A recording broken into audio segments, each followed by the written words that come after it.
Okay, so we're going to go ahead and get started. Thank you guys for coming. We really do appreciate it since this is our last event of the semester, a very official last event. And we're going to have a quick little presentation from our very own Jacqueline on some basics about meal prepping, something that I feel like it's talked about a lot. I've seen a lot about it, but I feel like it's something really intimidating to get into as well, at least for me personally. So I'm going to pass the mic over to Jacqueline, and whenever you are ready.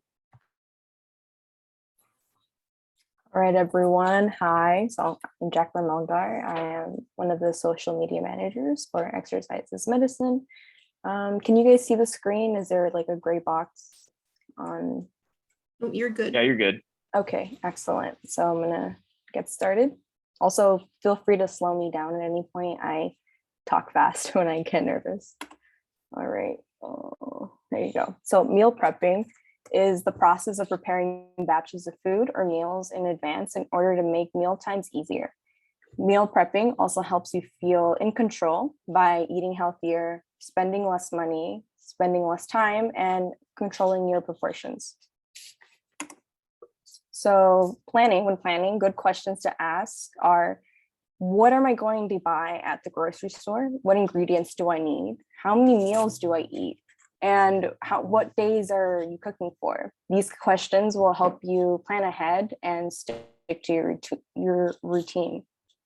The previous questions should help you cut down time at the grocery store. So when you have your list ready, you'll go straight to what you want. You're not going to be busy like just scanning through the aisles. And good foods to always have are on that list. I'll just read a couple. So fresh and frozen fruits and vegetables, eggs, grains, and your favorite condiments, because you want to make sure that what you're eating is enjoyable.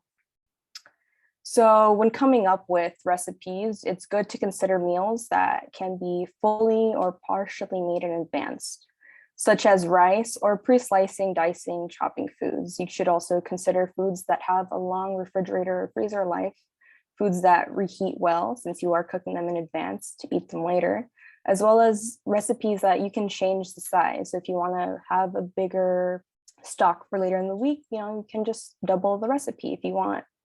If it's a recipe for 12 people, but it's just yourself, just cut down the size. So when cooking, you don't need to cook all of your meals at once. You can start by preparing one meal a day and then adding on as you feel more comfortable. Another way you can ease into meal prepping is by your morning, your breakfast, just have a similar meal every day for the first week and then add on. Another tip is to use a slow cooker or a crock pot to bake bigger meals and portion them out throughout the week. So some good examples of meals to make in a slow cooker or crock pot would be beans, rice, a whole chicken. Also remember that your meals don't need to be hot. You don't need to have a microwave. You can make salads, sandwiches, etc. When meal prepping, it's important to consider your portions. So a good way to measure is your starch should be measured by the cup of your hand, fats and oils by your thumb, vegetables should be about the size of your fist, and proteins and the size of your palm. So that's just how much you should eat, or wait, if you're not sure how much you should eat at the beginning, that's just a good way to start. Another way to think of portions is to use the My Plate guidelines that state that fruits and vegetables should fill up half of your plate, grains a fourth of your plate, proteins the other fourth, and at least one part dairy. So you can find more information about this on the myplate.gov website, and you can learn more about how much food you consume based on your height, weight, level of activity. You can also find recipes and resources on how to apply for SNAP benefits. Okay, continuing. Since meal prepping, you're going to be doing it more than once, you should get containers that last long. Good things to consider when buying containers are containers that have airtight lids, BPA free, microwave safe, freezer safe, leak proof. You don't want your food to be leaking in your lunchbox or in your backpack. Also, snacks. You can't eat throughout the day. Snacks help fill you up. Snacks can provide energy in the middle of the day or when you're exercising.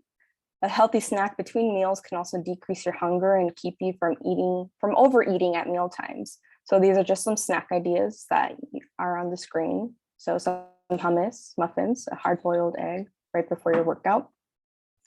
And then don't forget, stay hydrated.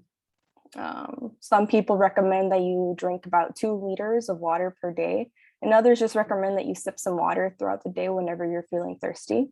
But most importantly, you should be drinking water like before you get thirsty.